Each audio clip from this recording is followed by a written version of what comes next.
నమస్తే, welcome to mega debate. నేను సిరాజ్. మొత్తం మీద తెలంగాణ రాష్ట్రంలో ఈరోజు బీసీ రిజర్వేషన్లకు సంబంధించి ఒక కీలకమైనటువంటి పరిణామం చోటు చేసుకుంది. బీసీ రిజర్వేషన్ల ఇంప్లిమెంటేషన్తో ఎన్నికలకు వెళ్లేటువంటి ప్రాసెస్ కాస్త ఈరోజు నామినేషన్ల పర్వం వరకు వెళ్ళినటువంటి ఒక ప్రక్రియ మొత్తం ఎక్కడికక్కడ ఆగిపోయినటువంటి పరిస్థితి. ఎందుకు రాష్ట్ర ప్రభుత్వం జీవో నెంబర్ 9కి సంబంధించి రాష్ట్ర హైకోర్టులో ఈరోజు జరిగినటువంటి విచారణలో కీలకమైనటువంటి వాద ప్రతివాదనలు విన్న తర్వాత రాష్ట్ర ఉన్నత న్యాయస్థానం జీవో నెంబర్ 9 మీద స్టే ఇవ్వడం జరిగింది.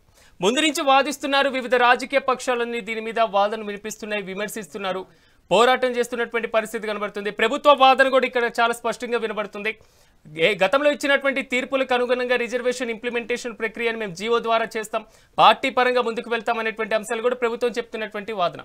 మొత్తం మీద తెలంగాణ హైకోర్టు ఇచ్చినటువంటి ఏదైతే ఈ స్టే ఉందో జీవో నెంబర్ 9 మీద, దీంతో తెలంగాణలో స్థానిక సంస్థల ఎన్నికలు ఇప్పట్లో లేనట్లు చాలా స్పష్టంగా కనబడుతున్నాయి. మరి 4 వారాల తర్వాత దీనికి సంబంధించి ప్రభుత్వం నుంచి అఫిడవిట్ దాఖలు చేయాల్సినటువంటి అవకాశాన్ని హైకోర్టు కల్పించింది. మరి ప్రభుత్వం ఎలాంటి అఫిడవిట్ దాఖలు చేస్తుంది, ప్రభుత్వం ఎలాంటి ఆలోచన చేస్తుంది, ఇప్పటికిప్పుడు ఎన్నికలకు వెళ్లేందుకు ప్రభుత్వం ఏదైనా ప్రత్యామ్నాయ మార్గాన్ని అన్వేషిస్తుందా, సుప్రీంకోర్టుకు వెళ్లేటువంటి ఆలోచన లేదా పార్టీ పరంగా వెళ్లేటువంటి ఆలోచన ఏదైనా చేస్తుందా అనేటువంటి అంశాన్ని మనం కూడా చూద్దాం. మెగా డిబేట్ని ప్రారంభిద్దాం. మనతో పాటు డిబేట్లో పార్టిసిపేట్ చేస్తున్నారు ప్రముఖ రాజకీయ విశ్లేషకులు శ్రీధర్, నారపనేని నరసింహారావు గారు, అదేవిధంగా రమేష్ గారు బీసీ నాయకులు, అదేవిధంగా కత్తి వెంకటస్వామి గారు టీపీసీసీ అధికార ప్రతినిధి, అదేవిధంగా శ్రీధర్ గారు పీఆర్ఎస్ నాయకులు. తెలంగాణలో బీసీలకు న్యాయం చేయడానికి కాంగ్రెస్ ప్రభుత్వం సిద్ధంగా ఉంది. ఇది కాంగ్రెస్ ప్రభుత్వం యొక్క వాదన. మొత్తం మీద ఈ రోజు జరిగినటువంటి పరిణామాలతో ఎలక్షన్ మీద స్టే వచ్చినటువంటి పరిస్థితిలో 4 వారాల తర్వాత తెలంగాణ సర్కార్ ఏం చేయబోతుంది, హైకోర్టులో ఎలాంటి వాదనలు వినిపించేటువంటి అవకాశం ఉంది, ఇలాంటి అంశాలకు సంబంధించి మనం మెగా డిబేట్ని ప్రారంభిద్దాం. నాతో పాటు డిబేట్లో పార్టిసిపేట్ చేస్తున్నారు నారపరాజు నరసింహారావు గారు, రాజకీయ విశ్లేషకులు, కత్తి వెంకటస్వామి గారు, టీపీసీసీ అధికార ప్రతినిధి, అదేవిధంగా శ్రీధర్ గారు బీఆర్ఎస్ నాయకులు, రమేష్ గారు బీసీ నాయకులు. అందరికీ నమస్కారం అండి. నరసింహారావు గారు, మీతో నేను ప్రారంభిస్తాను. ఓవరాల్గా కాంగ్రెస్ వర్షన్ మీరు విన్నారు. ఈరోజు హైకోర్టుకు దానికి సంబంధించినటువంటి స్టే కూడా మీరు చూస్తున్నారు పూర్తి స్థాయిలో. అసలు నోటిఫికేషనే ఆగిపోయేటువంటి సిచ్యువేషన్ జీవో నెంబర్ 9 మీద స్టే ద్వారా చాలా స్పష్టంగా కనబడుతుంది. ఎలా చూడాలంటారు? రాజు గారు, మీకు ఛానల్లో పాల్గొంటున్నటువంటి 2 పార్టీలకు సంబంధించినటువంటి ప్రతినిధులు, దాంతో పాటుగా బీసీ నాయకులు రమేష్ గారికి, మన ఛానల్ వీక్షిస్తున్నటువంటి వీక్షకులందరికీ కూడా శుభ సాయంత్రం. మనం గతంలో కూడా ఒక 10 రోజుల క్రితం 15 రోజుల క్రితం మనం ఇదే అంశం మీద ఒకసారి మాట్లాడుకున్నట్టుగా నాకు గుర్తుగా వస్తుంది. 2018 డిసెంబర్ 12వ తారీఖు నాడు కేసీఆర్ రెండవసారి ముఖ్యమంత్రిగా ప్రమాణ స్వీకారం చేశాడు. చేసిన తర్వాత వారు వెంటనే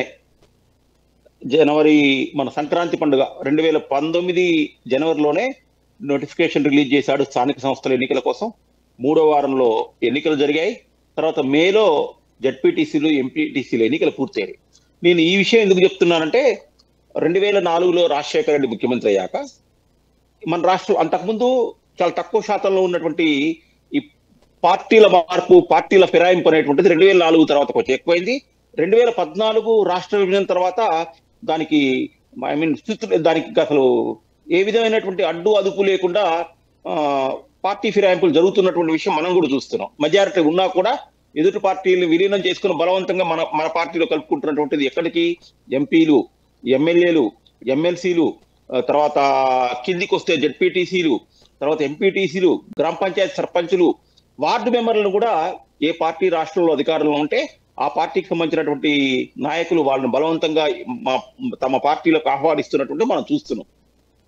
ఈ నేపథ్యంలో కేసీఆర్ 2019లో ఎన్నికలు పెడితే రాష్ట్ర శాసనసభ, మన గ్రామ పంచాయతీ, జడ్పీటీసీలు, ఎంపీటీసీ ఎన్నికలు కూడా 5 సంవత్సరాల టర్మ్ ఉంటుంది. అంటే వాళ్ళు సుమారుగా వాళ్ళ టర్మ్ ఉన్నంత వరకు వీళ్ళ టర్మ్ కూడా ఉంటుంది. ఉంటప్పుడు ఏమైందంటే అంతో కొంతో రాష్ట్ర ప్రభుత్వం నుంచి నిధులు రావటము, కేంద్ర ప్రభుత్వం నుంచి కొన్ని నిధులు రావటము, ఆ నిధులని ఆ యొక్క స్థానిక సంస్థలకు సంబంధించినటువంటి గ్రామాల అభివృద్ధికి వినియోగించడం అనేటువంటి జరుగుతుంది సహజంగా ఎక్కడైనా. కానీ మనకు దీనికి విరుద్ధంగా ఏమైంది, 2023 డిసెంబర్లో రేవంత్ రెడ్డి ముఖ్యమంత్రి అయిన తర్వాత ఇవాటికి 22 నెలలు అయిపోయింది. 22 నెలల్లో కూడా అంటే అక్కడ ప్రభుత్వంలో గతంలో మనకున్నటువంటి ఎక్స్పీరియన్స్, ఆయన ప్రమాణ స్వీకారం చేసినటువంటి నెల రోజుల్లోనే ఎన్నికలకు సంబంధించినటువంటి నోటిఫికేషన్ ప్రక్రియ అంతా ప్రారంభమైంది. ఇక్కడ ఏమైందంటే ఈసారి 22 నెలల తర్వాత కూడా ప్రక్రియ ఎప్పుడు ప్రారంభమవుతుందో తెలియదు. మనం నిజంగా గ్రామాల్లోకి వెళ్తే, సిరాజ్ గారు, పదవులు మీకేనా, మాకు రావా, మాకు అవసరం లేదా, అసలు ఇంతకాలం మేము పార్టీలు మారకుండా ఉండి జెండాలు పట్టుకుని మోసి మేము నిలబెట్టింది మేము మాకొక్క పదవి కూడా రాలేదు అనేటువంటి నిరాశ నిస్పృహలో కాంగ్రెస్ పార్టీ క్యాడర్ చాలా ఉంది. ఈ సందర్భంలో కనీసం వెంటనే 42% కాకపోతే 50% ఇవ్వటానికి కావాల్సినటువంటి మార్గం అంతా సుగమం చేసుకొని ఎప్పుడో చేయాల్సినటువంటి పనిని మరి ఇంత దీర్ఘకాలం ఎందుకు దీన్ని ప్రొలాంగ్ చేశారనేటువంటి విషయం ఎవరికి అర్థం కాదు. సరే చేశారనుకుందాం. మొట్టమొదట మనం చూడాల్సినటువంటిది ఏంటి, ఇలాంటి సందర్భాలు ఎక్కడన్నా గతంలో వచ్చాయా? మనకు సుప్రీంకోర్టు తీర్పు 2022 మహారాష్ట్ర తీర్పు కనబడుతుంది, 2016లో తమిళనాడు తీర్పు కనబడుతుంది. 50% రిజర్వేషన్ల కంటే ఎక్కువ ఇవ్వకూడదని సుప్రీంకోర్టు కూడా గతంలో తీర్పు ఇచ్చినటువంటి సందర్భాలు ఉన్నాయి. ఇచ్చినా కూడా తెలిసినా కూడా ఇప్పుడే బట్టి విక్రమార్క గారు బీజేపీ బీఆర్ఎస్ ఒకటే అంటున్నారు. మరి వాళ్ళు అసలు ఎక్కడ గెలిచారు? అసలు కోర్టుకు వెళ్ళింది ఎవరు? బీజేపీ వాళ్ళు కాదు, బీఆర్ఎస్ వాళ్ళు కాదు. అయినప్పటికీ కూడా అంటే ఒక రాయిశ్రీ దీంట్లో మాకేం తప్పు లేదు, మాదేం బాధ్యత లేదు అని తప్పించుకోవడం అనేటువంటిది అయితే పలాయనవాదం కిందన లెక్క. నిజంగా చిత్తశుద్ధి ఉన్నట్లయితే ఎప్పుడో జరగాలి ఎన్నికలు.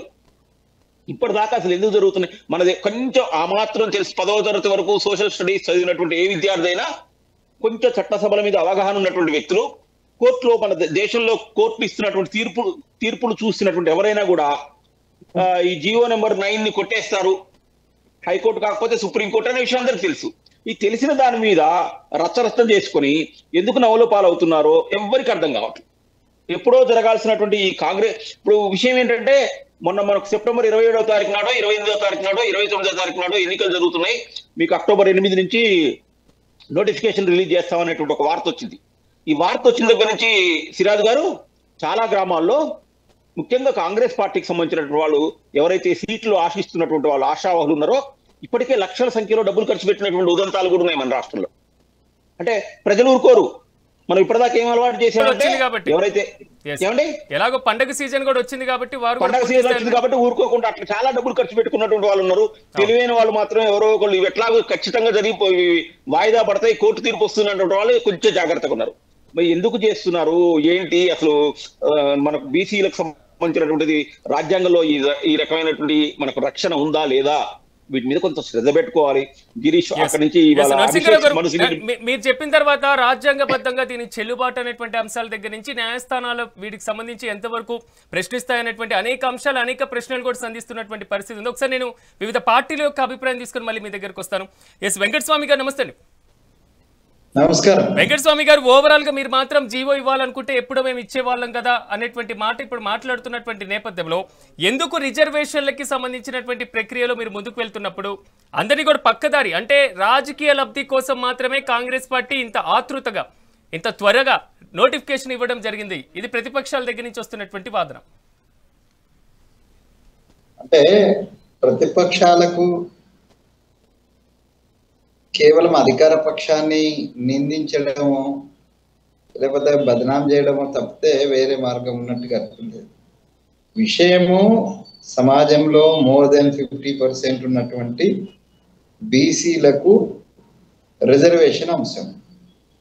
దీంట్లో మాకు రిజర్వేషన్ వ్యతిరేకమని ఏ పార్టీ చెప్పలేదు.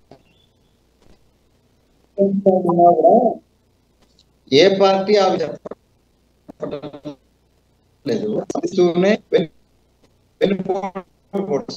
మేము ఆగమేఘాల మీద లేకపోతే రాజకీయ లబ్ధి కోసం చేసింది ఏమున్నది? మేము 2023 సందర్భంగా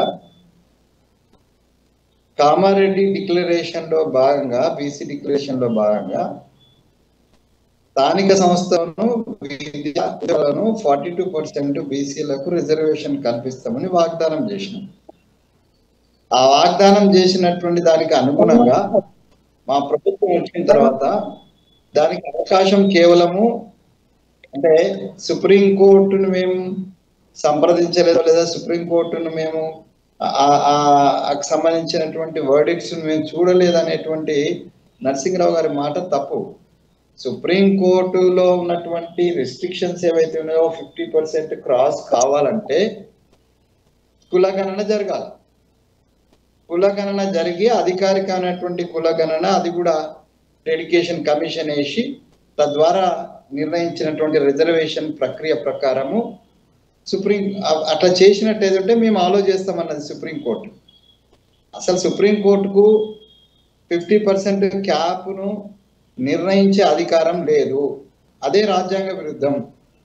రాజ్యాంగ విరుద్ధంగా వచ్చినటువంటి ఆ తీర్పుకు వ్యతిరేకంగా నిజంగానే బీసీల పట్ల, బీసీల యొక్క ఉత్థానం పట్ల చిత్తశుద్ధి ఉన్నట్టుంటే ఈ 30 సంవత్సరాలలో కాంగ్రెస్ పార్టీతో సహా అన్ని పార్టీలు కోర్టులలో కొట్లాడేటి 50% క్యాప్ తీయమని.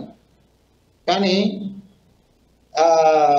ఏ పార్టీ కూడా, ఏ పర్సన్స్ కూడా ఆ క్యాప్ తీసేయాలి, అది రాజ్యాంగ విరుద్ధం అని ఎవరు కొట్లాల. ఇప్పుడు మా ప్రభుత్వం వచ్చిన తర్వాత కూడా మా ప్రభుత్వము దేని దృష్టిలో పెట్టుకొని కులగణన చేసింది? సుప్రీంకోర్టు ఇచ్చినటువంటి 3 అంశాల దాన్ని దృష్టిలో పెట్టుకొని కులగణన చేసింది. ఆ కులగణన చేసినారు కాబట్టి అసెంబ్లీలో మేము బిల్ పాస్ చేసినాం. అసెంబ్లీ బిల్ చేసినప్పుడు అన్ని పార్టీలు వితౌట్ ఎనీ అంబిగ్యూటీ అన్ని పార్టీలు సమర్పించారు. దాన్ని తీసుకుపోయి స్వామి గారు పార్టీలు ఆమోదించిరి, కానీ మీరు అంటున్నారు బీజేపీ అడ్డుకుంది, బీఆర్ఎస్ అడ్డుకుంది అనేటువంటి అంశాలు ఇక్కడ ప్రధానంగా ప్రస్తావిస్తున్నారు. అంటే కోర్టులో కేసు వేసినటువంటి వాళ్ళు బీఆర్ఎస్ నాయకుల ఎలా చెప్తారు దాన్ని? నేను అసెంబ్లీలో వాళ్ళు సంపూర్ణ మద్దతు, ఏ కండిషన్, వితౌట్ ఎనీ కండిషన్ అన్ని పార్టీలు కూడా అసెంబ్లీలో బిల్లుకు మద్దతు తెలిసినాయి. ఒక అసెంబ్లీ ప్రజాస్వామ్యయుతంగా ఎలక్టెడ్, ఇక్కడ ఉన్నటువంటి 119 మంది ఎమ్మెల్యేలు అందరు సమర్థించినటువంటి ఒక బిల్లును ఏ ఉద్దేశంతో గవర్నర్ అనేటువంటి బీజేపీ కార్యకర్త ఎందుకు ఆపిండు? గవర్నర్ గా లేడు, బీజేపీ కార్యకర్తగా ఆయన వివరించి కేంద్రానికి పంపిండు. పోనీ కేంద్రం పరిధిలో ఉంది కాబట్టి కేంద్రానికి పంపినాం. కేంద్రంలో ఉన్నటువంటి బీసీ బిడ్డ అయినటువంటి ప్రధానమంత్రి ఈడబ్ల్యూఎస్ ఇస్తున్నప్పుడు 10 రోజులలో ప్రాసెస్ అంతా ఖతం చేసినోడు మరి ఇలా బీసీ బిల్లు పోయి తెలంగాణ ప్రదేశానికి సంబంధించినటువంటి బీసీ బిల్లు పోయి 4 మాసాలు అయింది. దాని మీద ఉలుకు లేదు పలుకు లేదు. ఆయన ఇప్పటి వరకు ప్రధానమంత్రి కానీ, ఆయన క్యాబినెట్ కానీ, లేకపోతే ఆయన పార్టీ కానీ ఎవ్వరు కూడా ఇప్పటి వరకు మాట్లాడారు. దాని అర్థమైందండి. నిన్న ఎవరో ఒక టీవీలో మాట్లాడుతున్నప్పుడు భారతీయ జనతా పార్టీకి సంబంధించిన ఒక పెద్ద ఆయన ఏమంటాడంటే, మాకు తెలంగాణ ఒకటే ఉన్నదా, దేశంలో అన్ని రాష్ట్రాలు లేవా అంటాడు. తెలంగాణ సమస్య తెలంగాణ వచ్చింది, తెలంగాణ ఉద్యమం వచ్చింది కాబట్టి తెలంగాణ ఇచ్చినాం. ఇలా తెలంగాణలో బీసీ సమస్య వచ్చింది, 42% రిజర్వేషన్ అని వచ్చింది, కులగణన జరిగింది కాబట్టి దీనికి స్పందించాల్సినటువంటి బాధ్యత కేంద్రం మీద ఉంది. కేంద్రము కుట్రపూరితంగానే బిల్లు అనేది చాలా స్పష్టం అవుతుంది కదా. దాంట్లో ఇంకా డౌట్ ఏమన్నా గవర్నర్ గా ఆర్డినెన్స్ ఆమోదించాలా? వెంకటస్వామి గారు ఒకసారి నేను బీఆర్ఎస్ వర్షన్ తీసుకొని మీ దగ్గరకు వస్తాను. ఒక్క నిమిషం. శ్రీధర్ గారు నమస్తే అండి. శ్రీధర్ గారు ఎస్ సార్, మనతో పాటు డిబేట్ లో జాయిన్ అయ్యారు బీసీ నాయకులు శ్రీకాంత్ గారు. శ్రీకాంత్ గారు నమస్తే అండి. నమస్తే అండి. శ్రీకాంత్ గారు, ఓవరాల్ గా హైకోర్టు ఈ రోజు ఇచ్చినటువంటి స్టే మీద ఏమంటారు మీరు? ఈ రోజు హైకోర్టులో ఇలాంటి తీర్పు రావడం చాలా దురదృష్టకరం. ఎందుకంటే ఇవాళ 3 పార్టీలు కూడా, ఈ రోజు బీజేపీ, బీఆర్ఎస్, కాంగ్రెస్ పార్టీలు కూడా బీసీల రిజర్వేషన్ల విషయంలో కలిసి డ్రామాలు ఆడుతున్నవనేది బీసీ సమాజానికి సుస్పష్టమైంది. వీళ్ళు ఎక్కడ కూడా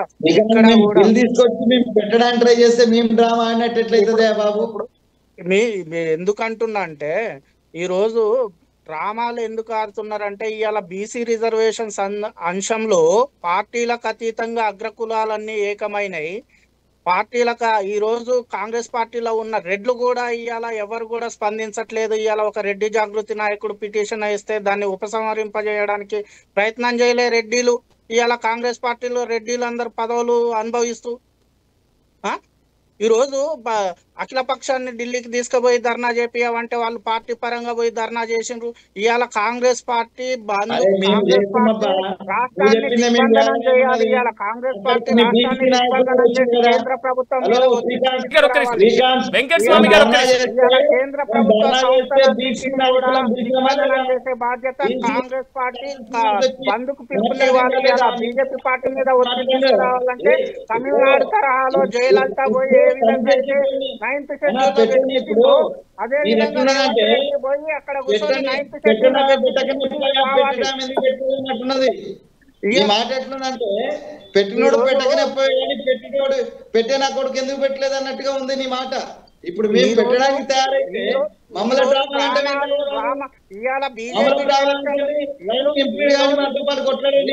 ముఖ్యమంత్రి బీజేపీ డైరెక్షన్ లో నడుస్తున్నారు. వెంకటస్వామి గారు డైరెక్షన్ లో నడుస్తున్నాడు.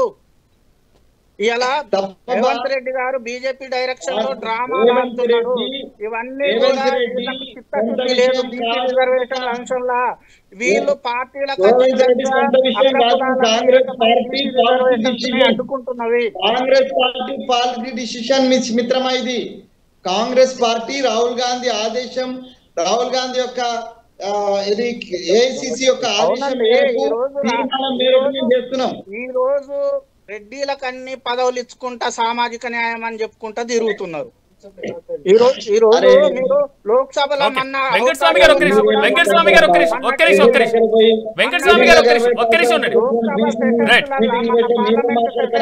అవకాశం ఉన్నా కూడా ఒక్కసారి కూడా మీరు ప్రస్తావించలేదు.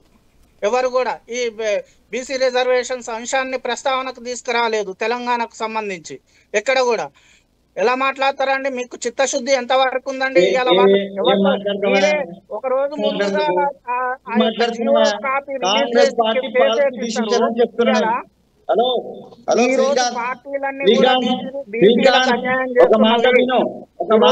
కాంగ్రెస్ పార్టీ యొక్క పాలసీ డిసిషన్ తమ్మిది. రాయ్పూర్ లో, ఉదయ్పూర్ లో మేము చేసినటువంటి తీర్మానాలకు అనుగుణంగా బీసీలు ఎంత శ్రీకాంత్ గారు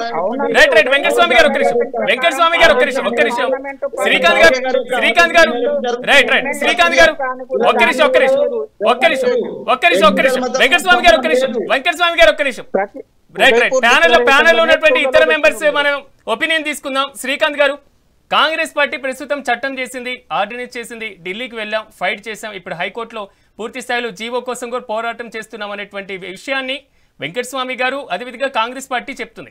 దాంట్లో ఎక్కడ మీకు లోపం అనిపించింది? వెంకటస్వామి గారు ఒక్క నిమిషం ఉండండి, మళ్ళీ మీ ఒపీనియన్ తీసుకుంటాను.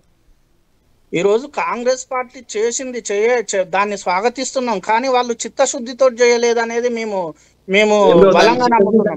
ఈ రోజు బీసీల అంశానికి వచ్చేసరికి కాంగ్రెస్ పార్టీలు ఉన్నటువంటి అగ్రకులాలే ఈ రోజు కుట్రలు చేస్తున్నాయి బీసీలకు రిజర్వేషన్లు రావద్దనేది. ఈ రోజు బీసీ కామారెడ్డి డిక్లరేషన్ లో పలు అంశాలు ఉన్నాయి. ఈ రోజు ఒక పక్క బీసీ రిజర్వేషన్లు అనుకుంటేనే ఒక పక్క రెడ్డిలకు కాంగ్రెస్ పార్టీ పెంచి పోషిస్తుంది. ఇది ఎట్లా అండి? ఇవాళ 50% పైగా పదవులన్నీ రెడ్డి సామాజిక వర్గానికే కట్టబెట్టింది. ఇవాళ మీరు చిత్తశుద్ధితోటి ఎట్లా పనిచేస్తున్నారని మేము నమ్మాలి? ఇవాళ చెప్పండి.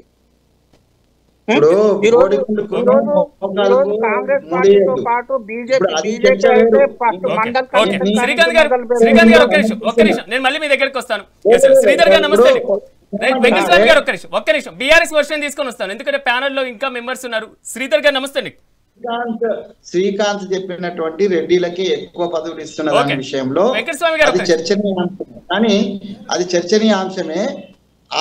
దాన్ని అది ఉన్నది కాబట్టి దీని బీసీ రిజర్వేషన్ ఇవ్వద్దు అనేటువంటిది ఎక్కడ లేదు. శ్రీకాంత్, నువ్వు అన్నటువంటి మోర్ దెన్ 50% రెడ్లకు ఇచ్చిందనే దాంట్లో మా పార్టీలో మాలాంటి వాళ్ళని కూడా అడుగుతున్నాము, మా అధిష్టానం కూడా అడుగుతుంది. దానికి డెఫినెట్ గా సమాధానం చెప్పాల్సిన బాధ్యత ముఖ్యమంత్రి గారికి లేకపోతే మంత్రివర్గానికి ఉంది. మేము దాన్ని తప్పనిసరిగా కన్సిడరేషన్, కానీ ఇప్పుడు జరుగుతున్నటువంటి ఏదైతే ప్రక్రియ ఉందో ఈ ప్రక్రియలో బీసీ రిజర్వేషన్ ఇచ్చే దాంట్లో చిత్తశుద్ధి లేకపోవడం, ఇది నేనేమంటున్నానంటే రేవంత్ రెడ్డి వ్యక్తిగతం కాదు, వెంకటస్వామి వ్యక్తిగతం కాదు, Congress party all India committee యొక్క నిర్ణయం మేరకు మేము బీసీలకు ఎంత ఉన్నారో అంత వాటా ఇవ్వాలనేటువంటి మా ఉదయ్పూర్ అండ్ రాయ్పూర్ రిజల్యూషన్ కు అనుగుణంగా సోనియా గాంధీ, ఖర్గే గారు, రాహుల్ గాంధీ గారి యొక్క నేతృత్వంలో జరిగిన రిజల్యూషన్ కి అనుగుణంగా ఇప్పుడు ఈ పాలసీ వస్తుంది. అంతేగాని రేవంత్ రెడ్డి ఇంట్లో నుంచి ఇచ్చేది లేదు, లేకపోతే వెంకటస్వామి ఇంట్లో నుంచి ఇచ్చేది లేదు. ఇది కాంగ్రెస్ పార్టీ యొక్క పాలసీ. కాబట్టి దీంట్లో చిత్తశుద్ధి లేకపోవడం ఏం లేదు. టెక్నికల్ ప్రాబ్లమ్స్ వస్తున్నాయి, అంటే ఎట్లా కొట్లాడాలో మీరు సజెస్ట్ చేయండి. మేము కలిసి మొత్తం మీద వెంకటస్వామి గారు డిస్కషన్ చేద్దాం మీరు చెప్పినటువంటి అంశాల మీద కూడా. రమేష్ గారు నమస్తే అండి. నమస్కారం సార్. రమేష్ గారు, ఎక్కడ లోపం అంటారు? ఈ రోజు పూర్తి స్థాయిలో స్టే వచ్చేటువంటి పరిస్థితి దాకా వచ్చిందంటే వ్యవస్థలో ఎక్కడ లోపం జరిగిందంటారు? ఎక్కడ పూర్తి స్థాయిలో దీనికి అడ్డుకోవడానికి స్థిరపడినటువంటి వ్యక్తులు ఉన్నారంటారు? సార్ మేము ఢిల్లీ నుంచి ఢిల్లీ దాకా పోరాటం చేసినాం సార్ రిజర్వేషన్ రావాలని. అయితే ప్రభుత్వము ప్రతిపాదనలు పంపించింది రాష్ట్ర ప్రభుత్వం కేంద్రానికి. అక్కడ పార్లమెంట్ లో కానీ రాజ్యసభలో కానీ ఒక ఎంపీ అక్కడ బీసీ కులగణన గురించి రిజర్వేషన్ గురించి ఏ ఒక్క ఎంపీ కూడా మాట్లాడలేదు సార్. అది బాధాకరం. వీళ్ళు ఇక్కడ మాట్లాడుతున్నారా? పార్లమెంట్ లో ఎప్పుడన్నా లేవనెత్తిందా సార్ ఒక్క విషయం అయినా ఎప్పుడైనా? వీళ్ళకు 42% కావాలి బిల్లు వచ్చింది, గవర్నర్ పంపించిందా లేదా? లేదు. రెండో బిల్ పంపించినా గవర్నర్ నుంచి రిప్లై లేదు. అయితే లోపము ఎంపీల దగ్గర అనుకుంటాం సార్ మేమైతే. ఇప్పుడు రిజర్వేషన్ అనేది ఇప్పుడు రెడ్డి జాగృతి రెడ్డి వాళ్ళు ఈరోజు ఇచ్చి నోటిఫికేషన్ ఇచ్చి అన్ని ఇచ్చిన తర్వాత ఆపడం అనేది మా నోటి దగ్గర వచ్చిన బుక్క గుంజుకున్నట్టు అనిపిస్తుంది సార్. బాధ అనిపిస్తుంది సార్. మేము ఎన్నో రోజుల పోరాటం చేసినాం. ఇప్పుడైతే కాంగ్రెస్ గవర్నమెంట్ ఇస్తుంది అనుకున్నాం. దానికి బీజేపీ ఎంపీలు బీజేపీ నాయకులు అందరూ సహకరిస్తాం అనుకున్నారు. ఇంత అగౌరవంగా ఇంత అన్యాయం చేస్తారని మేము అనుకోలేదు సార్. రాజ్యాంగంలో ఎక్కడ లేదు సార్ 50% దాటొద్దని.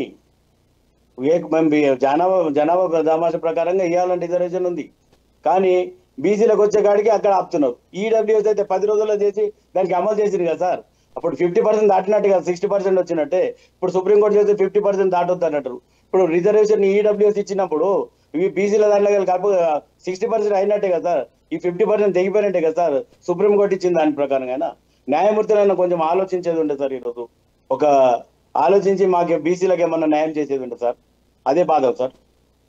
ఓకే, ఎస్ నరసింహారావు గారు, పూర్తి స్థాయిలో ఇంప్లిమెంటేషన్ ప్రక్రియ పక్కన పెట్టేస్తే కొంతవరకు అసలు రిజర్వేషన్ల రాజ్యాంగ చెల్లుబాటు అనేటువంటి అంశము, మరి ముఖ్యంగా రాష్ట్రపతి 3 నెలల గడువు అనేటువంటి అంశాలను కూడా తెలంగాణ ప్రభుత్వం ఈరోజు ప్రస్తావించినటువంటి పరిస్థితి కనబడుతుంది. అంటే పూర్తిగా ఈ జీవో నెంబర్ 9 ఇష్యూ కానివ్వండి, గతంలో పంపినటువంటి చట్టాలు ఇందాక కూడా డేట్లతో సహా చెప్పడం జరిగింది. బిల్లుని 17/3/2025 ప్లాన్ చేస్తే జీవో 26/9/2025 ఇవ్వడం జరిగింది అనేటువంటి అంశం.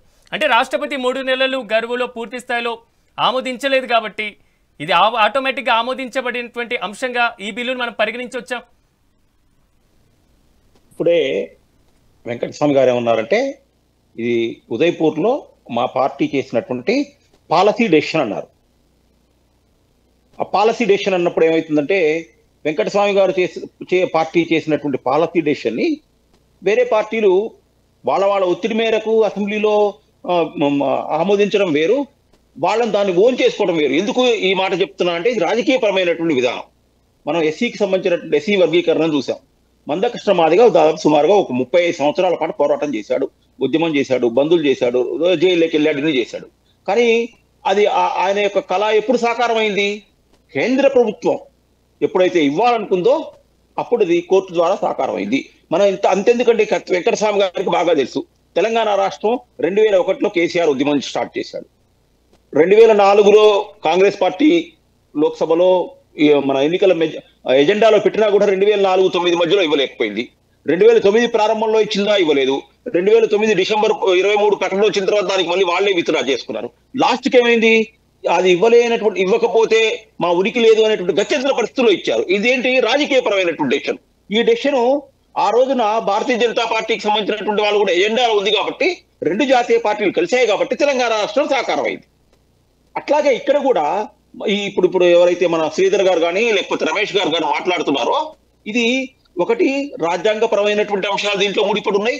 ప్లస్ రెండోది ఏంటంటే 2 జాతీయ పార్టీలను ఏకం చేయాల్సినటువంటి అవసరం ఉంది. ఇప్పుడు ఇక్కడ వీరేం చెప్తున్నారు? ఇప్పుడు మనం కులగణన ఆధారంగా చేయాలి. కులగణన ఆధారంగా చేసినట్లయితే మనం బీసీ గణన చేసాము. మనం చేసిన దానికి ఉండేటువంటి రాజ్యాంగపరమైనటువంటి హక్కులు, హోదా, దానికి శాస్త్రీయత, నిబద్ధత ఏమి ఉంటాయంటే ఏం లేవు. అదొక ఎన్నికల ఎజెండాగా తీసుకున్నారు, చేశారు. ఇప్పుడు ఈ మాట నేను ఎందుకు చెప్తున్నానంటే ఇప్పుడే మొన్న మన నోటిఫికేషన్ వచ్చింది.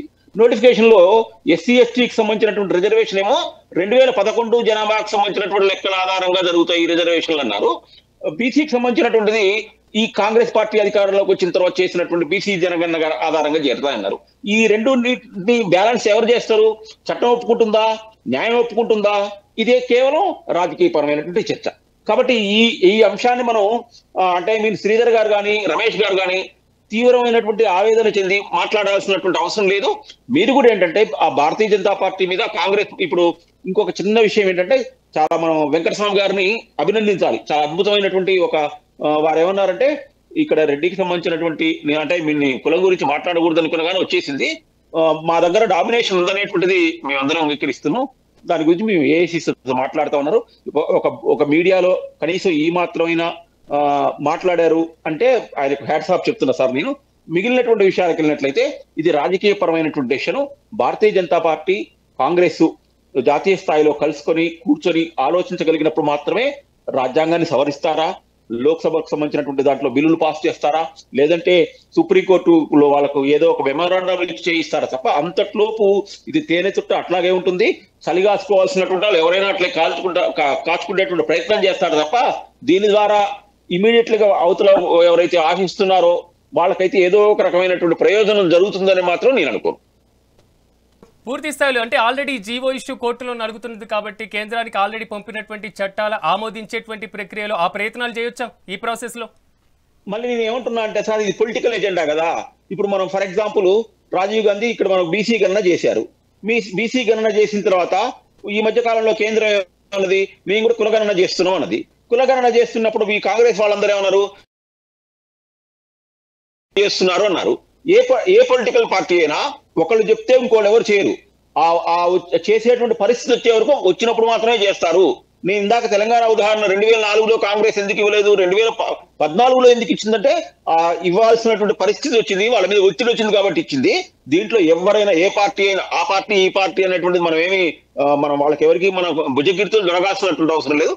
రాజకీయ పరమైనటువంటి ఒత్తిడి అవసరం ఉన్నప్పుడు మాత్రమే చేస్తుంది.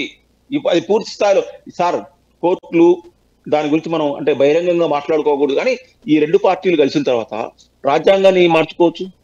ఆ 50% ఇందాక ఎక్కడ లేదు అంటున్నారు కానీ అది సుప్రీంకోర్టు తీర్పు ఇచ్చింది. మనకి ఇష్టం ఉన్నా ఇష్టం లేకపోయినా సుప్రీంకోర్టు తీర్పునైతే గౌరవించాలి, హైకోర్టు తీర్పునైతే గౌరవించాలి. గౌరవించము అంటే కుదరదు కదా. మనకి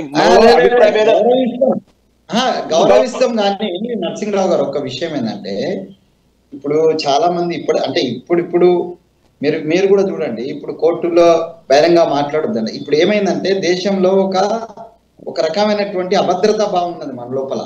సుప్రీంకోర్టు స్వయంగా రాజ్యాంగమైనటువంటి విలువలను రాజ్యాంగపరమైనటువంటి అంశాలను డీవియేషన్ కాకుండా కాపాడాల్సినటువంటి బాధ్యతలో సుప్రీంకోర్టు ఉన్నది. కానీ అదే సుప్రీంకోర్టు రాజ్యాంగ విరుద్ధంగా 2 సందర్భాలు 50% పెట్టడము రాజ్యాంగ విరుద్ధమే, ఇప్పుడు ఈడబ్ల్యూఎస్ ఇవ్వడము రాజ్యాంగ విరుద్ధమే. కానీ ఇది మాట్లాడాలనంటే భయం వేస్తుంది మనకు.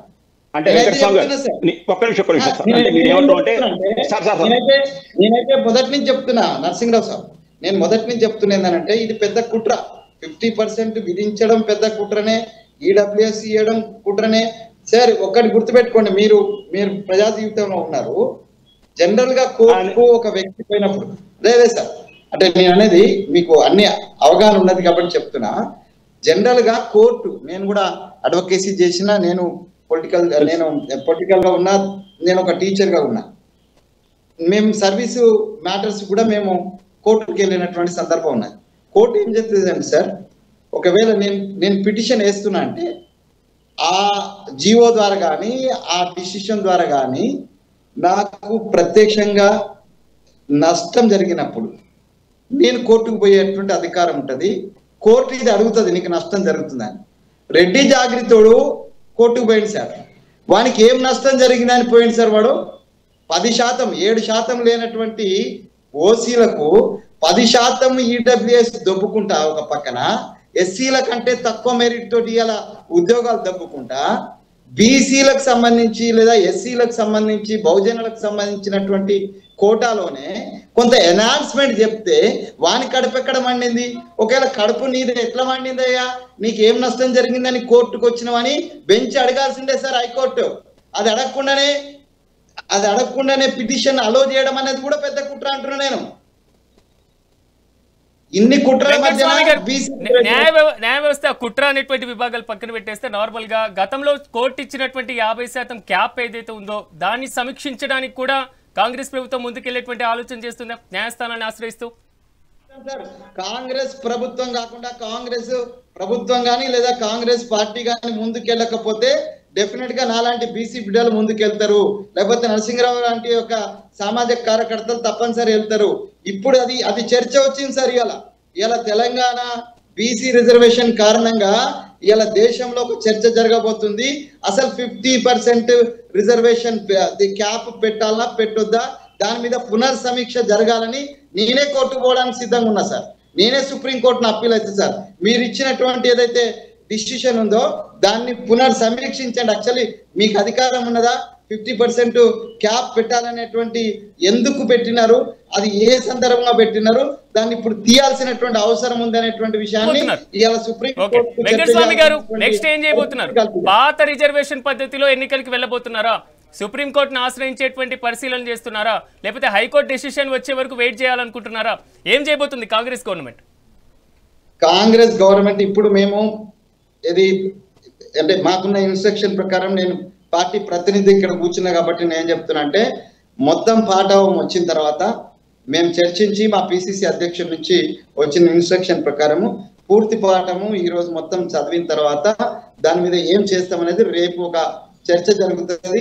ఇమ్మీడియట్ గానే 4 వారాలకు వెయిట్ చేయకుండా ఇమ్మీడియట్ గానే కౌంటర్ ఫైల్ చేసి డెఫినెట్ గా మేము దీన్ని సాకారం చేసేటువంటి క్రమంలో అందరి సహకారాన్ని తీసుకున్నాం. ఇప్పటిదాకా అందరు అంటున్నారు కదా, ఒక మాట అంటున్నారు, నేను మీ ద్వారా చెప్తున్నా, నేను మా పార్టీలో చెప్తున్నా, మీ ద్వారా కూడా చెప్తున్నా ఏంటంటే అఖిల పక్షాన్ని పిలువలేదనే ఒక అపవాదు ముఖ్యమంత్రి గారి మీద కానీ కాంగ్రెస్ ప్రభుత్వం మీద ఉన్నది.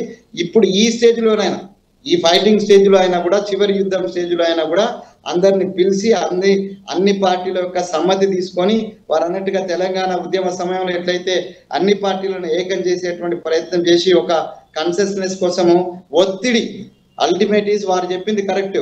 తెలంగాణ వచ్చిందంటే కేవలం ఒత్తిడి కారణంగానే వచ్చింది.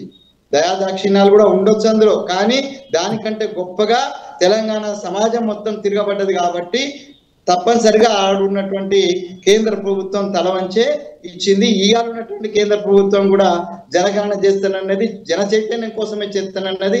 మేం చేసినా కూడా, కాంగ్రెస్ పార్టీ చేసినా కూడా జన చైతన్యంతో చేస్తున్నది. సో ఎలివేట్ అయినటువంటి బీసీ సమాజం, ఎస్సీ సమాజం, ఎస్టీ సమాజం ఇవాళ కొట్టాడకు సిద్ధంగా ఉంది కాబట్టి అన్ని ప్రభుత్వాలు దిగొస్తున్నాయి. ఇప్పుడు కోర్టులను కూడా ఒప్పించి మెప్పించి కోర్టులు చేస్తున్న తప్పును కూడా బయటికి తీసుకొచ్చి అగ్రవర్ణాలు, నేను అగ్రవర్ణ పదం ఉపయోగించను, ఆధిపత్య కులాల చేతుల్లో ఇలా కోర్టులు ఉన్నాయి. ఆ కోర్టులో ఆధిపత్య కులాలను కబంధ హస్తాల నుంచి విషయం తీసుకొచ్చి డెఫినెట్ గా అంబేద్కర్ చెప్పిన సమన్వయం వైపు డెఫినెట్ గా మేము నడిపిస్తాం. ఒకవేళ మా ప్రభుత్వమో లేకపోతే మా ప్రభుత్వంలో ఉన్నటువంటి కొద్ది మందో శ్రీకాంత్ అన్నట్టుగా లేకపోతే రమేష్ అన్నట్టుగా కొద్ది మంది మాట్లాడకపోయినా మాట్లాడడానికి మేము సిద్ధంగా ఉన్నాం. మేము మాట్లాడడానికి సిద్ధంగా ఉన్నాం. మేము రాహుల్ గాంధీ చెప్పిన దిశలో రాహుల్ గాంధీ శ్రీకాంత్ గారు, వెంకటస్వామి గారు ఒక్క నిమిషం. శ్రీకాంత్ గారు, ఓవరాల్ గా కోర్టు అయితే స్టే ఇచ్చినటువంటి నేపథ్యంలో స్థానిక సంస్థల ఎన్నికలు ఎప్పుడు జరుగుతాయి అనేటువంటి ఆసక్తి కన్నా బీసీ రిజర్వేషన్ల ఇంప్లిమెంటేషన్ జరుగుతుందా లేదా అనేటువంటి ఆలోచన ఎక్కువ కనబడుతుంది. నెక్స్ట్ ప్రభుత్వానికి ఏం సజెషన్స్ చేస్తారు? నెక్స్ట్ స్టెప్ ఏ విధంగా తీసుకుంటే రిజర్వేషన్స్ ఇంప్లిమెంట్ అయ్యేటువంటి ఛాన్సెస్ ఉన్నాయి? ఈ లోపు ఈ కాంగ్రెస్ ప్రభుత్వం మొదటగా వీళ్ళ మీద ఇప్పుడు గవర్నర్ మీద ఒత్తిడి తీసుకొచ్చి దాన్ని చట్టం అమలయ్యేటట్టుగా ఇంతకు ముందు పంపినటువంటి రాష్ట్రపతికి పంపిన బిల్లులని కూడా ఆమోదించే విధంగా ఆ చర్యలకు ఉపక్రమించాలి ఫస్ట్ కాంగ్రెస్ ప్రభుత్వం. కాబట్టి ఆ రకంగా ప్రయత్నం చేసి సంపూర్ణంగా చట్టాలు వచ్చిన తర్వాతనే 42% రిజర్వేషన్స్ తో మాత్రమే ఎలక్షన్స్ కి వెళ్ళాలని మేము సూచన చేస్తున్నాం. మొన్న జరిగిన సర్వే బీసీ కులగణన అంటున్నారు వాళ్ళు, ఇంతకు ముందు మాట్లాడిన పెద్దలు నరసింహరావు గారు అనుకుంటా, వారు అనేది బీసీ గణన బీసీ కుల గణన అని మాట్లాడుతున్నారు. అది బీసీ కుల గణన కాదండి. ఖచ్చితంగా తెలుసుకోవాలి. తప్పుదో పట్టించడానికి రకరకాల వాట్స్ ఉపయోగించొద్దు. ఈ రోజు జరిగింది మొన్న జరిగింది కాంగ్రెస్ ప్రభుత్వం చేసింది సామాజిక, ఆర్థిక, రాజకీయ, విద్య, ఉద్యోగ రకరకాల అంశాలని అందులో చేర్చి అన్ని కులాలని కూడా అన్ని కులాలని కూడా గణన చేయడం జరిగింది. ఇవాళ బీసీలో ఒక జనాభా తేలలేదు, అందులో ఓసీల జనాభా ఎంత ఉందో తేలింది, ఎస్సీల జనాభా ఎంత ఉందో తేలింది, ఎస్టీల జనాభా దాన్ని ఏదో తప్పుదో పట్టించడానికి ఏదో బీసీ కుల గణన చేసి బీసీ రిజర్వేషన్ అట్లా కాదండి. ఇవాళ మా జనాభా ఎంత ఉందో ఫస్ట్ మేము తెలుసుకున్నాం. మాకు ఈ రకమైనటువంటి సహాయం చేయడానికి ఒక ముందు అడుగు వేసిన కాంగ్రెస్ ప్రభుత్వానికి మేము ధన్యవాదాలు చెప్తున్నాం ఆ అంశంలో. కానీ రిజర్వేషన్స్ అమలు పరచడానికి కూడా అదే చిత్తశుద్ధితో ముందడుగు వేయాలని మేము కోరుతున్నాం. ఈ విషయంలో బీజేపీ ద్వంద్వ నీతిని ప్రదర్శిస్తుంది. ఈడబ్ల్యూఎస్ రిజర్వేషన్స్ అంశంలో ఒక వారం రోజుల్లోనే వారు అన్ని పార్టీలకు అతీతంగా ఏకమై ఈడబ్ల్యూఎస్ రిజర్వేషన్స్ ఆమోదించి అన్ని రాష్ట్రాల్లో కూడా వెంటనే ఆమోదించిన ఘటనలు మన కళ్ళ ముందు ఉన్నాయి గతంలో. కాబట్టి ఈ బీసీ రిజర్వేషన్స్ అంశంలో ఎక్కువ నాంచితే కూడా బీసీ సమాజం చైతన్యానికి, ఆగ్రహానికి గురై రాజకీయ పార్టీలు భస్మం అయ్యే పరిస్థితి రాబోయే తెలంగాణలో ఉంది. రాబోయే ఎన్నికల్లో బీసీ వాదం గెలుస్తుంది. పార్టీలకు అతీతంగా బీసీ వాదాన్ని గెలిపిస్తాం. మీరు రిజర్వేషన్లు ఇవ్వకుండా ఎన్నికలకు పోతే ఓపెన్ సీట్లన్నీ కూడా బీసీలు గెలుచుకోవడానికి కార్యాచరణ ప్రకటిస్తాం మేము ఖచ్చితంగా కూడా. 42% ఇంకో విషయం ఏంటంటే ఇవాళ ఈ బీఆర్ఎస్ పార్టీ కానీ బీజేపీ పార్టీ కానీ ఈ రోజు కోర్టులో ఇంప్లీడ్ కాలేదు. శ్రీకాంత్ గారు ఈరోజు బీఆర్ఎస్ బీజేపీ పార్టీలు వాళ్ళు అఫిడవిట్ దాఖలు చేయాలి. కోర్టు జడ్జి పేర్కొన్నట్టు ఇవాళ వాళ్ళ వైఖరి ఏందో సుస్పష్టంగా చెప్పాలి. ఇవాళ బీసీ సమాజానికి వ్యతిరేకమా అనుకూలమా అనేది ఈ రోజు బీజేపీ బీఆర్ఎస్ పార్టీల మీద కూడా ఉంది. ఈ రోజు బీసీ సమాజానికి అన్యాయం చేయాలంటే రమేష్ గారు ఓవరాల్ గా హైకోర్టు దగ్గర ఆందోళన చేపడుతున్నారు. పూర్తి స్థాయిలో ధర్నా చేసేటువంటి ప్రక్రియ వరకు ప్రాసెస్ వెళ్తున్నటువంటి పరిస్థితి కనబడుతుంది. సో ప్రభుత్వం తీసుకునేటువంటి స్టెప్ ఏదైనా బీసీలకు అన్యాయం జరగకుండా ఇన్ని రోజులు ఇచ్చినటువంటి హామీలు ఇంప్లిమెంట్ చేయాలని అన్ని పార్టీలతో పాటుగా అన్ని పక్షాలు కూడా పోరాటం చేస్తున్నటువంటి పరిస్థితి కనబడుతుంది. ఏమంటారు ఓవరాల్ గా? ఎలాగైనా ఈ 4 వారాల టైం తీసుకోకుండా ఈ లోపే ఏదో ఒకటి కౌంటర్ ఫైల్ చేస్తామంటున్నారు. జాగృతి మహిళా నాయకులు హైకోర్టులో కేసు నడుస్తున్నారు, సుప్రీంకోర్టులో వేసిండ్రు, అక్కడ చివాట్లు తిన్నారు. వాళ్ళు ఇక్కడ కూడా అది రేటు వాపస్ తీసుకోవాలి సార్. ఇక్కడ తీసుకోకపోతే వాళ్ళు బీసీల చేతులలో బలి అవుతారు. వాళ్ళు బీసీలు ఏదో వాళ్ళకు రుచి చూపిస్తాం. బీసీలకు ఎంత శక్తి ఉందో బీసీలు ధర్నా రాష్ట్రం అంతా చేసి జిల్లా మండల స్థాయిలలో చేసి ఆ జాగృతి నాయకులకు ఒక రుచి చూపిస్తాం. వాళ్ళు 5% లేని వాళ్ళు ఈ రోజు ఎంత అనుభవిస్తున్నారో మన రాష్ట్రంలో తెలుసు. కావున దయచేసి రెడ్డి నాయకులు ఇప్పటికైనా హైకోర్టులో రీట్ వాపస్ తీసుకోవడం దయచేసి చెప్తున్నాం. లేకుంటే దానికి బీసీ నాయకుల రుచి చూస్తారని తెలియజేస్తున్నాం సార్. సింగరావు గారు, ఓవరాల్ గా ఇక్కడ మత, కులాలు, ప్రాంతాలు, వర్గాలు, వర్ణాలు ఇవి పక్కన పెట్టేస్తే ఈ బీసీ రిజర్వేషన్ అనేటువంటి అంశం మత పరంగా, కులాల పరంగా కూడా వివక్ష చూపించేటువంటి అవకాశానికి దారి తీసేటువంటి సిచ్యువేషన్ దాకా వెళ్తుంది. మరోవైపు స్థానిక సంస్థల ఎన్నికలు నిర్వహించక సకాలంలో నిధులు కూడా అందనటువంటి పరిస్థితి కనబడుతుంది. ఈ కోణాన్ని ఎలా చూడవచ్చు అంటారు? చూద్దాం, రేపు కాంగ్రెస్ పార్టీ ముఖ్యమంత్రి, మంత్రిమండలి ఏ విధమైనటువంటి నిర్ణయం తీసుకుంటారు అంటే మనకు వాళ్ళ దగ్గర already plan A, plan B 2 ఉన్నాయనేటువంటిది మనకు చాలా ఒక వారం రోజులు బట్టి మనం మీడియాలో వార్తా కథనాల్లో మనం ఊహాగానాలు వస్తున్నాయి. ఎట్లాంటి నిర్ణయం తీసుకుంటారనేటువంటిది వాళ్ళు ఇప్పుడు మనం ఊహించడం కంటే రేపు ఉదయం మనం వాళ్ళ ఇచ్చినటువంటి ప్రకటన ఆధారంగా ఎలక్షన్స్ ముందుకెళ్తారా అంటే 50%తో వెళ్తారా గతంలో చేసినట్టుగా, లేదు దీనికోసం ఉద్యమిస్తారా, ఉద్యమిస్తే ఏ రకమైనటువంటి ఉద్యమం ఇస్తారు అంటే అది మళ్ళీ కేంద్రం కోర్టులోకి వెళ్ళాలి, వీళ్ళు చెప్పినటువంటి విధానాన్ని వాళ్ళు అంగీకరిస్తారా, ఎంత ఒత్తిడి చేస్తారు, ఇదంతా కొంచెం సున్నితమైనటువంటి అంశం. దీని మీద కొంచెం మనం ఆచితూచి మాట్లాడదాం. సమయం వచ్చినటువంటి సమయంలో ఖచ్చితంగా మాట్లాడేటువంటి ప్రయత్నం చేద్దాం. ప్లాన్ బి అంటే ఏ విధంగా ఉండేటువంటి అవకాశం ఉంటుంది అంటే పార్టీ పరంగా రిజర్వేషన్లు ఇచ్చి ముందుకెళ్లేటువంటి ప్రాసెస్ అంటారా? మరి అదైతే మాత్రం మరి అది పార్టీ పరంగా అంటే దానికి లెక్కలు పత్రాలు ఉండవు. దేనికంటే ఇది గ్రామ పంచాయతీ ఎన్నికలు జరుగుతున్నాయి. మొట్టమొదట గ్రామ పంచాయతీకి సంబంధించినటువంటి అసలు పార్టీకి సంబంధించినటువంటి సింబల్ ఉండదు, ఏం ఉండవు. కాబట్టి మనం దాన్ని అది ఎవరు ఎన్ని ఇచ్చారు, ఇవి మనకు ఎవరైతే బలం ఉందో వాళ్ళే గెలుస్తారు. కాబట్టి ఇది పద్ధతి కాదు, అది తప్పించుకునేటువంటి పద్ధతి కిందనే లెక్క. కాబట్టి కనీసం జరిగితే వాళ్ళందరినీ బీసీకి సంబంధించినటువంటి సామాజిక వర్గానికి సంబంధించిన నాయకులందరినీ కూర్చోబెట్టాలి. వాళ్ళకు నమ్మకం కలిగించాలి. నమ్మకం కలిగించి బాబు ఇప్పుడు ఉన్నటువంటి పరిస్థితుల్లో రాష్ట్రము, గ్రామాల అభివృద్ధి, తర్వాత ఇవి కూడా వాళ్ళకి నచ్చ చెప్తూ ముందు ఒక పద్ధతి ప్రకారం అయితే ఎన్నికలకు వెళ్ళాలనుకుంటే ఎన్నికలకు వెళ్ళాలి. ఈ రాజ్యాంగ ఏదైతే న్యాయపరమైనటువంటి చిక్కులు ఉన్నాయో వాటిని కేంద్ర ప్రభుత్వంతో మాట్లాడాలి, బీజేపీతో మాట్లాడాలి, తర్వాత వివిధ పార్టీలను కలుపుకోవాలి, బీఆర్ఎస్ కలుపుకోవాలి. ఇక్కడ విమర్శ చేయటం వల్ల దగ్గరికి ఎవరు రారండి. విమర్శ చేస్తే దగ్గరికి రారు. సమన్వయం చేసుకోవాలి. ఒక 2 మాటలు పడ్డా కూడా నన్ను కాదులే, నేను వీళ్ళ కోసం పనిచేస్తున్నప్పుడు నన్ను మాటలు పడతారనేటువంటి ఒక భావన వచ్చినట్లయితే ఈ సమస్య పెద్ద పరిష్కారం తొందరనే అవుతుంది. ఇది పెద్ద ఇష్యూగా అయితే మనం చూడాల్సినటువంటి అవసరం లేదు. వెంకటస్వామి గారు, ఇక్కడ కనిపిస్తున్నటువంటి ఇష్యూ ఓవరాల్ గా మధ్యలో కాంగ్రెస్ పార్టీని పెట్టేసి చుట్టూ సమస్యలు కనబడుతున్నాయి. కేంద్రంలో ఆమోదం పొందేటువంటి పరిస్థితుల్లో ఇప్పటివరకు కనిపించలేదు, ఆ దాఖలాలు లేవు. హైకోర్టుకు చూస్తే ఈ రోజు స్టే ఇచ్చినటువంటి పరిస్థితి, బీసీ సంఘాల దగ్గర నుంచి ఒత్తిడి వస్తున్నటువంటి పరిస్థితి, కాంగ్రెస్ పార్టీని కూడా ఒక పూచీగా చూపిస్తున్నటువంటి పరిస్థితి. ఈ గడ్డు కాలం నుంచి ఎలా బయటపడదాం అనుకుంటున్నారు?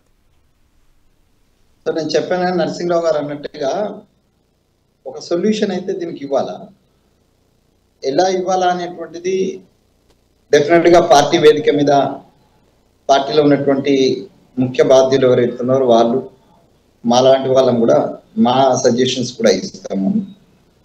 ఇప్పుడు నేనేమంటున్నానంటే ఒకవేళ వితౌట్ 42% మామూలుగానే ఈ పాత పద్ధతి ప్రకారం 50% లోబడి ఎలక్షన్స్కి వెళ్ళి మేము పార్టీ పరంగా ఇస్తాము అని అంటే దానికి వారు అన్నట్టుగా లెక్కపత్రమే ఉండదు, దానికి ఏమి శాంటిటీ ఉండదు.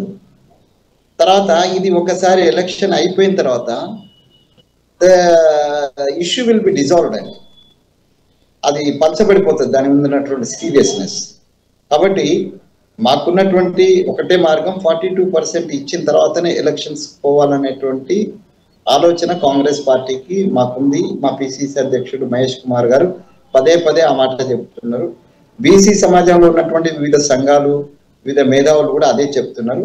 దాన్ని మేము ఫాలో అవుతాం. దీంట్లో ఒకటి ఈ జీవోలకు సంబంధించినటువంటి దాంట్లో హైకోర్టులో కలబడి నిలబడి ఆర్గ్యుమెంట్స్ వినిపించి గెలిచి ముందుకు వెళ్ళడం, ఈడ కాకుండా సుప్రీంకోర్టు వెళ్ళడం ఒక మార్గం. రెండవది రాజ్యాంగంలో కొంత రక్షణ ఉంది, ఇంకా విలువలు ఉన్నాయని మేము నమ్ముతున్నాం. కొద్దిమంది కాకుండా కొద్దిమంది అన్న గవర్నర్గా ఉన్న వాళ్ళు లేదా రాష్ట్రపతిగా ఉన్న వాళ్ళు కనీసం వాళ్ళ టర్ములో ఒక మంచి పని చేసినాము అనేటువంటి, అంటే రాజ్యాంగబద్ధంగా వ్యవహరించినాం అనేటువంటి విలువలను కాపాడుకునే ప్రయత్నం ఇక్కడ ఉన్న విష్ణుదేవ్ శర్మ గారు కావచ్చు, అక్కడ ఉన్న ముర్మా గారు కావచ్చు కాపాడతారనేటువంటి విశ్వాసం ఇంకా ఉంది. కేంద్రంలో యూనియన్ గవర్నమెంట్ లో లీడ్ చేస్తున్నటువంటి ఒక నరేంద్ర మోడీ పదే తను బీసీ బిడ్డగా చెప్పుకుంటున్నాడు.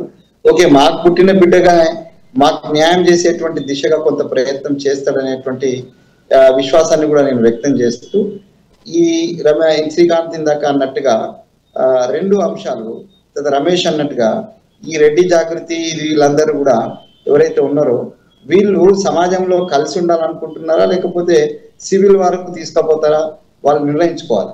ఒకవేళ ఇది ఇట్లనే పట్టుబట్టి ప్రతి చోట అడ్డుపడితే మాత్రం it leads to the civil war. ఆ సివిల్ వార్ని తట్టుకొని వాడు నిలబడి కలబడి వాడు నిలబడే పరిస్థితి లేదు. వాడు ఉన్నది ఇంతంతా, మేము ఉన్నది ఇంత. సో కాబట్టి మేమే తిరుగుబాటు చేసినట్టు ఉంటే, బీసీలు తిరుగుబాటు చేసినట్టు ఉంటే, ఎస్సీలు ఎస్టీలు బహుజనులు తిరుగుబాటు చేసినట్టు ఉంటే ఇక్కడ ఉన్నటువంటి ఆధిపత్య కులాలు అసలు ఎక్కడ ఏ ఎలక్షన్ లో గెలవని పరిస్థితి ఉంటది. కాబట్టి వాళ్ళు దాన్ని అంటే ఒక సామాజిక కోణంలో, మానవీయ కోణంలో, అదేవిధంగా బాధ్యతాయుతంగా వ్యవహరించి వాళ్ళకు వచ్చేది వాళ్ళకు వచ్చింది. మా నోటి దగ్గర బుక్క గుండాల్సినటువంటి మీరు చెప్పినటువంటి 2 ఆప్షన్స్, ఒకటి రాష్ట్రపతి గవర్నర్ ఆమోదం అనేటువంటి అంశాన్ని ప్రధానంగా చెప్పారు. రెండోది దీనికి సంబంధించి న్యాయస్థానాల దగ్గర నుంచి సత్వరమైనటువంటి ప్రతికూల తీర్పులు లేకుండా ఉండాలనేటువంటి 2వ ఆప్షన్ చెప్పారు. ఈ 2 ఆప్షన్లలో మీది ఏది ఫాలో అయినా కాలయాపన జరిగి కాంగ్రెస్ కార్యకర్తలు క్షేత్రస్థాయి నుంచే మీరు కొంతవరకు అసంతృప్తి వెళ్ళగక్కేటువంటి అవకాశం లేదంటారా? కాంగ్రెస్ కార్యకర్తల కోసమే మేము ఎలక్షన్ పెట్టాలనుకుంటలేదు. సమాజంలో ఎలక్షన్ కాంగ్రెస్ మొత్తం అందరికి సంబంధించినటువంటి ఎలక్షన్, అభివృద్ధికి సంబంధించినటువంటి అంశం, స్థానిక సంస్థల బలోపేతానికి సంబంధించిన కాబట్టి ఆ దిశగా సాధ్యమైనంత త్వరగా దీన్ని ఒకవేళ కేంద్రం కుట్ర చేసి దీన్ని అట్నే ఉంచితే ఆల్టర్నేట్గా మేము ఏం చేయాలో, ఏ ఉద్యమాలు చేయాలో, ఒత్తిడి ఎట్లా చేయాలో, లాస్ట్కి మిగిలింది ఏముంటుందండి? పోరాటం, తిరుగుబాటు. ఆ తిరుగుబాటు పోరాటం వచ్చినప్పుడు కేంద్ర ప్రభుత్వము డెఫినెట్గా తలవంచక తప్పదు. సో ఆ దిశగానైనా కూడా వెళ్ళి మేము బీసీలకు న్యాయం చేసి బీసీ ఉద్యమాల ద్వారా అనుకోండి, బీసీ ప్రజల ఐక్యత ద్వారా అనుకోండి, కాంగ్రెస్ పార్టీ యొక్క చిత్తశుద్ధి ద్వారా డెఫినెట్గా దీన్ని సత్వరంగా పరిష్కరించే దిశగా మేము ప్రయత్నం చేస్తాం. అయితే ఈ మధ్య కాలంలో గ్రామాల అభివృద్ధికి సంబంధించినటువంటి ఒకవేళ లేట్ అవుతుంది అనుకున్నప్పుడు డెఫినెట్గా కాంగ్రెస్ ప్రభుత్వం, ఇప్పుడున్నటువంటి ప్రభుత్వాలు, నేనైతే సజెషన్ ఇస్తున్నా, ఒక ఆల్టర్నేటివ్ డెవలప్మెంట్ ప్రాసెస్ ఈ గ్రామాలకు సంబంధించినటువంటి కుంటుపడకుండా ఒక ఆల్టర్నేటివ్ అధికారుల ద్వారా లేకపోతే స్పెషల్ ఆఫీసర్ ద్వారా దాన్ని ఒక ఈ తీర్పు వచ్చి ఎలక్షన్ అయ్యేంత వరకు ప్యారలల్ గా వాటి యొక్క అభివృద్ధికి సంబంధించి ఒక ప్రణాళికను వెంకటస్వామి గారు, నిధులు ఎక్కడ? కేంద్ర ప్రభుత్వం ఇప్పటికే ఒక సంవత్సరానికి ఆర్థిక సంఘానికి సంబంధించినటువంటి నిధులు అక్కడే పడుతున్నాయి కదా. నిధులు కేవలం కేంద్రం వచ్చేటువంటి 3,000 కోట్లతోటే మొత్తం అన్ని పనులు అయిపోవు సార్. రాష్ట్ర ప్రభుత్వం అవసరమైతే గ్రామాల అభివృద్ధి కోసము పంచాయతీరాజ్ శాఖకు ఎక్కువ కేటాయించి దాదాపు వెళ్తాం. ఆ 3,000 కోట్ల మీదనే ఆధారపడాల్సిన అక్కర్లేదు. We go for alternative. డెఫినెట్గా will raise our own funds for the development and growth of the villages sir.